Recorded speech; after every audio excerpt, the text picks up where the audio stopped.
It was the best of times. It was the worst of times. This is the first line from Charles Dickens' novel, A Tale of Two Cities. Mrs. Dalloway said she would buy the flowers herself. This is the first line from Mrs. Dalloway, a novel by Virginia Woolf. All this happened, more or less. This is the first line from Kurt Vonnegut's novel, Slaughterhouse-Five.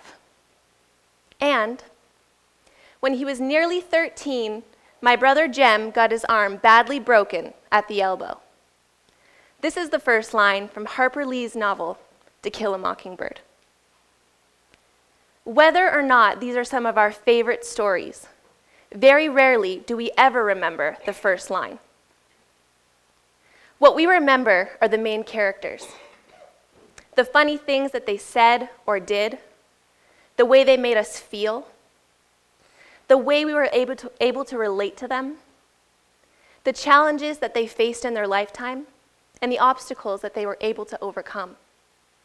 Very rarely does all of this take place in the first line of a book. This is my photo from junior kindergarten. I'm 4 years old when this photo was taken. I had what's called a mushroom cut, which my mother promises me was a thing in the early 1990s. After my first day of school, I came home and I told my mom that I wanted to be a teacher, but that I didn't want to teach the age level of the other babies that were in my class. I couldn't believe it. These kids didn't know how to tie their own shoes, and they didn't know how to spell their own name, something that I had perfected before day one. While very early on in my life, this does mark one of the chapters in my life story. This is my 7th grade photo. I'm 13 years old here, and quite obviously at the height of my awkward stage. I smiled with teeth, even though I didn't want to, but my mother told me there was no way that she was paying for braces if I kept my lips closed. I also gelled my hair on this day, which wasn't something that I normally did, but we tend to always try a new look out on picture day. During this time in my life, I could be found hanging out with a few of my really close girlfriends and the other boys in my class, playing wall ball at recess and at lunch. I went to a very small elementary school, and some of these kids continue to be the best friends that I have today. Again, this marks another chapter in my life story. This is my 12th grade photo. I'm 17 years old here, and I think the pink highlight in my hair definitely says, "Look how cool I am. I'm the oldest one in the school." I think at second glance it also says, "Please accept me."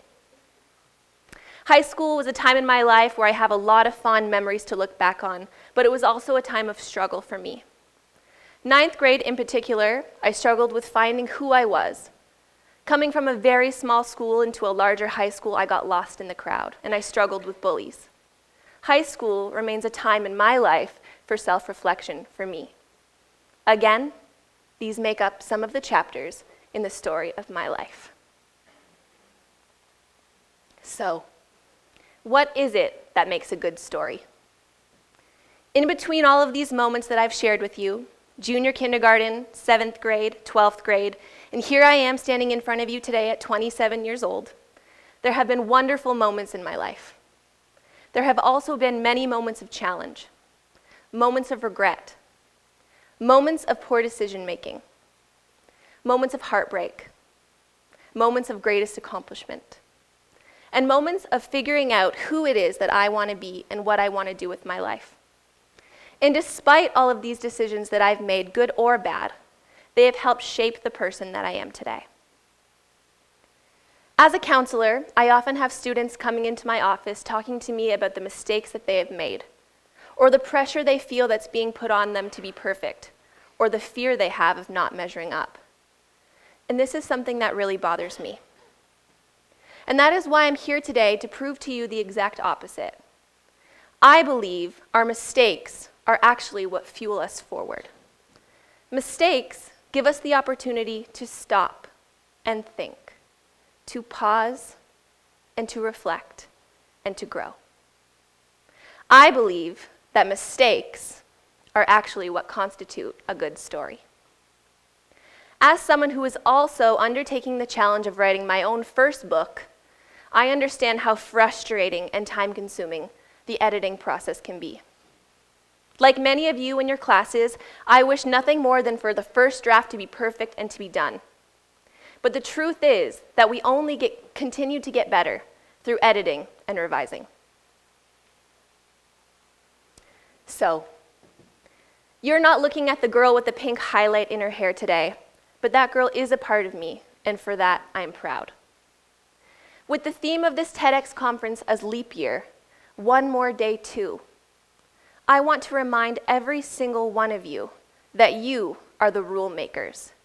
You are the authors of the story of your own lives, and you can take ownership of this. Sometimes in life, we let other people write the chapters in our stories. This can happen when they laugh at us. This can happen when people judge us.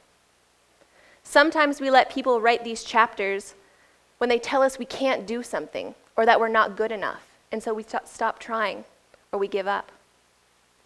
But the best part about being the authors of our own life story is that we have the opportunity to edit, to rewrite, to reflect, and to revise as many times as we like. There were moments in high school where I said things that I didn't like. There were moments in high school where I did things that I didn't like, or when people treated me poorly. Those were the early chapters. Those were the rough drafts. And to this day, I continue to edit and to revise.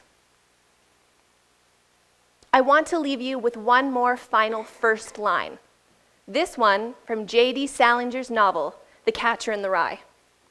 In the first line of the book, Holden says, "Whether I shall turn out to be the hero of my own life, or whether that station will be held by anybody else, these pages must show." This is your opportunity to stop, to think, to grow, and reflect. I want to leave you with one question. If you only had one more day to write these chapters, what would the story of your life say? Thank you.